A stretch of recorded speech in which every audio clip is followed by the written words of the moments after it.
Pemirsa, banjir menerjang Kabupaten Konawe Utara, Sulawesi Tenggara. Setidaknya 6 kecamatan terendam banjir dengan total ribuan warga terdampak. Banjir melanda Kabupaten Konawe Utara, Sulawesi Tenggara dipicu intensitas curah hujan yang tinggi sejak Kamis 9 Mei 2024. Akibat banjir ini sebanyak 9 desa di 6 kecamatan terdampak. Adapun kerugian material tercatat sebanyak 174 unit rumah terendam, 2 unit fasilitas ibadah terendam, 1 unit jembatan terdampak, dan 450,2 hektar lahan pertanian dan perkebunan terendam. Sebagian warga masih mengungsi secara mandiri dan belum bisa kembali ke rumahnya karena khawatir luapan sungai yang belum surut.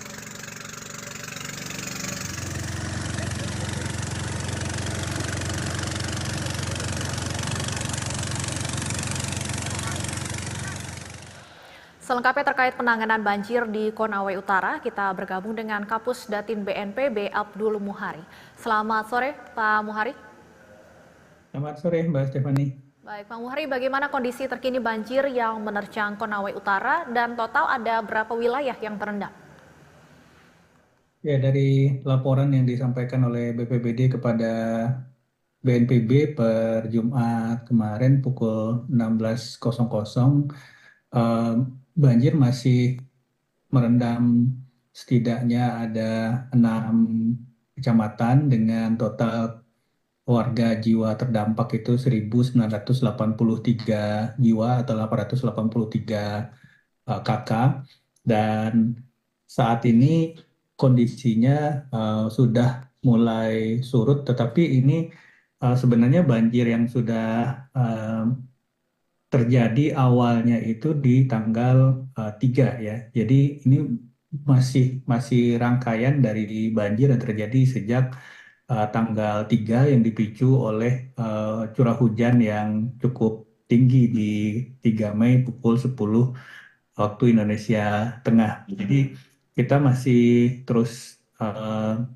menghimbau kepada masyarakat dan juga menyampaikan pesan kesiapsiagaan kepada BPBD karena ini sudah cukup lama dan ini bagian dari rangkaian banjir yang sudah terjadi sejak minggu lalu. Jadi kita masih mengharapkan ini masyarakat tetap waspada mengingat curah hujan sampai mungkin beberapa hari ke depan itu masih ada peluang turun dengan intensitas sedang hingga tinggi atau paling tidak ringan hingga sedang. Hingga saat ini penanganan masih dilakukan dan meskipun banjir sudah mulai surut, tetapi 44 kakak yang rumahnya terendam atau total 162 jiwa itu memang belum kembali ke rumah masing-masing karena kondisi rumah belum memungkinkan untuk ditinggali kembali, Mbak Stefani. Baik, apakah sejauh ini ada korban jiwa, Pak, akibat banjir ini?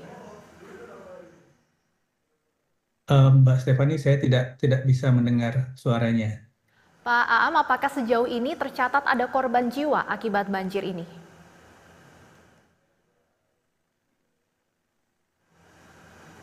Suara di Zoom Halo Pak Aam, masih apakah mute masih bisa salah mendengar suara telepon tadi saya? saya.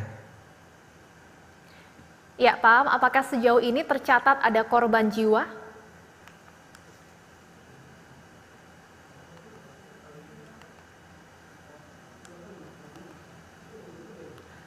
Ya, pemirsa, tampaknya kami mengalami kendala komunikasi dengan Pak Abdul Muhari, Kapus Datinkom BNPB.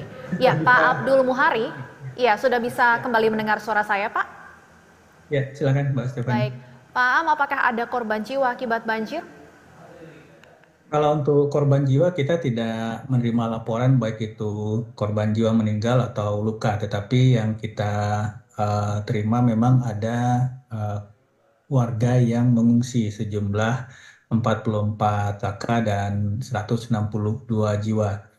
Tetapi meskipun demikian, BPBD setempat masih berupaya untuk membuka pos pengaduan dalam artian sekiranya ada laporan dari warga yang menyatakan ada anggota keluarga yang hilang, tentu saja ini akan dilakukan upaya pencarian. Tetapi hingga saat ini laporan BPBD kita tidak menerima adanya korban jiwa meninggal dunia, luka maupun hilang, Mbak Stefani. 162 warga mengungsi sejauh ini. Ada berapa dan di mana saja, Pak, titik lokasi pengungsian yang disiapkan?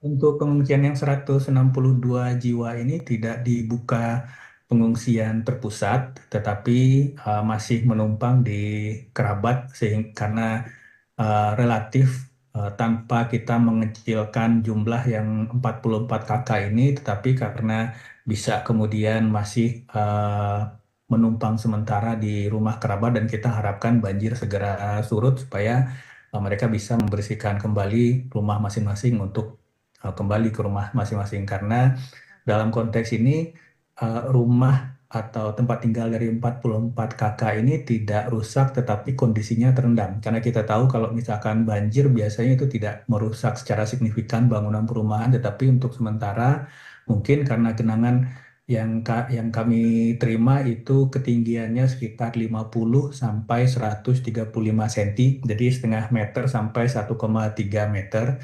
Jadi masih masih eh, tidak mungkin jika yang 44 kakak ini kembali ke rumah masing-masing. Tapi sementara bisa ditangani dengan menumpang sementara di rumah kerabat maupun saudara atau keluarga. Mbak Stefani. Baik, selain rumah warga, informasinya banjir juga merendam akses jalan, Pak, khususnya di Jalan Trans Sulawesi. Bagaimana penanganannya sejauh ini? Nah, ini memang karena juga ada satu unit jembatan terdampak dan di kiri kanan jalan yang kita lihat ada di visual saat ini juga ada lahan pertanian yang cukup banyak terendam ya. Ini mungkin salah satu jalan yang akan kita sampaikan kepada pemerintah daerah adalah penggunaan pompa untuk bisa uh, sesegera mungkin memompa air meskipun ini debitnya masih cukup tinggi ya. Ini yang kita eh, khawatirkan karena seperti tadi saya sampaikan ini sebenarnya awal terjadinya banjir ini sudah sejak tanggal 3 Mei, kemudian sempat surut dan update kemudian yang kami terima di tanggal 10 Mei kemarin ini air kembali naik dari sejak terjadi awal 3 Mei. Artinya memang mungkin harus kita lihat kondisi-kondisi yang bisa saja membuat air kembali naik meskipun kita menggunakan pompa, tapi tentu saja ini untuk jalur transportasi akan menjadi perhatian kita untuk bisa segera dipulihkan. Salah satunya adalah dengan menggunakan pompa untuk bisa memompa air ke bagian kiri atau bagian kanan sisi jalan ini. Baik, Pak Aam, lalu bagaimana sejauh ini laporan dari teman-teman di lapangan? Apa sebenarnya yang menyebabkan banjir sulit untuk surut? Apakah karena intensitas hujan yang tinggi atau ada faktor lain? Untuk Konawe Utara sendiri sebenarnya memang dari sisi kerentanannya ini merupakan memang kawasan yang sangat rawan banjir ya. Dari catatan kami beberapa kali dalam 5 tahun terakhir terjadi banjir bahkan dengan intensitas yang cukup tinggi ya.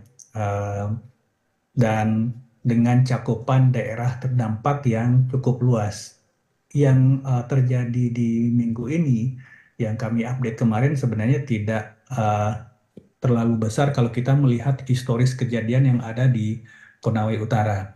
Jadi memang harus kita lihat kembali eh, apakah itu daya dukung, daya tampung dari lingkungan, kondisi ekosistem dan seterusnya.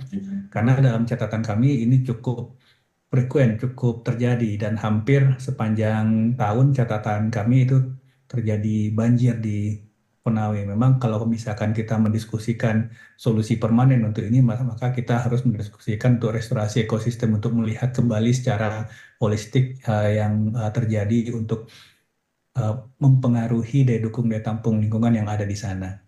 Baik, tapi sejauh ini untuk bantuan bagi pengungsi dan sebagainya masih bisa tersalurkan, Pak Aam?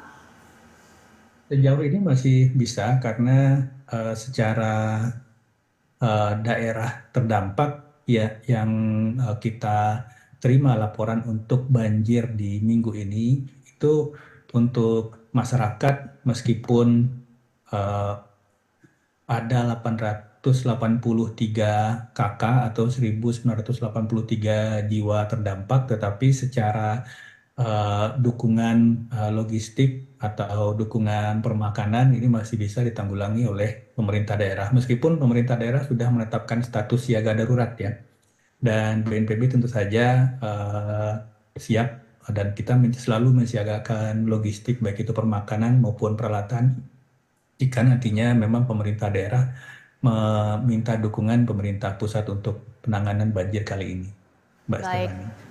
semoga ada langkah serius tentunya dari pihak terkait untuk mencari solusi permanen atas banjir yang terjadi di Konawe Utara ini. Terima kasih Pak Abdul Muhari, Kapus Datin BNPB sudah bergabung bersama kami di Berita Satu Sore. Sehat selalu, Pak.